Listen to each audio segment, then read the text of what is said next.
চরিলামে BJP ছেড়ে 90 voter তিপ্রামাথায়। Charilam Araliya পঞ্চায়েতে 35 পরিবারের 90 ভোটার বিজেপি ছেড়ে তিপ্রামাথায় যোগ দিলেন। মঙ্গলবার তিপ্রামাথা এডিসি এলাকার পাশাপাশি জেনারেল এলাকায়ও অসহায় মানুষের পাশে দাঁড়াতে চায় এমনই এক দৃশ্য দেখা গেল চরিলাম বিধানসভার আড়ালিয়া পঞ্চায়েত এলাকায়। উপস্থিত ছিলেন তিপ্রামাথা মাইনরিটি সেলের সভাপতি শাহ আলম মিয়া, চরিলাম ব্লক তিপ্রামাথা সভাপতি বুদ্ধদেব বর্মা, তিপ্রামাথার নেতা তথা আইনজীবী জাকির হোসেন, শাহিদুল ইসলাম, সোহেল, মিনার হোসেন সহ অন্যান্যরা। বিশ্রামগঞ্জ থেকে আমির হোসেনের রিপোর্ট, ভিশন 24।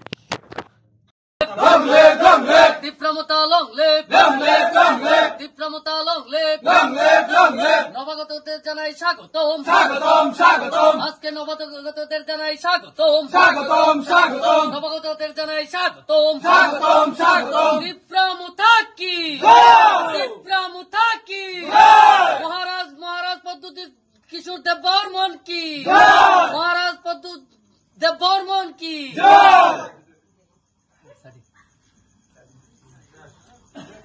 আজকে আমরা চরিলাম কনস্টিটুয়েন্সি আমাদের আড়ালিয়া বিসিতে 35 ফ্যামিলি, গ্রাম পঞ্চায়েতে 35 ফ্যামিলি, 35 ফ্যামিলি এবং 90 ভোটার্স আজকে বিজেপি ছেড়ে আমাদের তিপ্রামথাতে মহারাজ প্রদীপ কিশোর মানিক্য নেতৃত্বে ওনার যে আদর্শ নীতি দেখে আমাদের তিপ্রামথা পার্টিতে যোগদান করছে।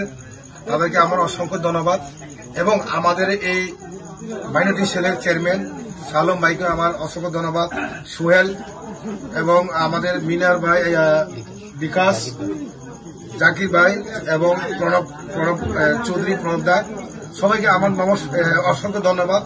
আপনাদের এই কাজে আমি এবং তিপ্রামথা আগামী দিনে সারা ত্রিপুরা রাজ্যে চরিলাম কেন্দ্রে যে একটা মেসেজ আমি দিতে চাই, চরিলাম সবসময় থাংসা, আমাদের মাইনরিটি ছেলের বাইরের মধ্যেও থাংসা, আর ত্রিপুরাসা তো থাংসাই আরো থাংসা ত্রিপুরাসা।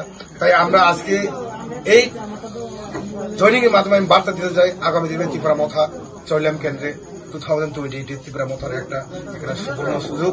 এবং এই কথা বলে আমি সবাইকে নমস্কার, আর যারা জয়েন করছে তাদেরকে অসংখ্য ধন্যবাদ।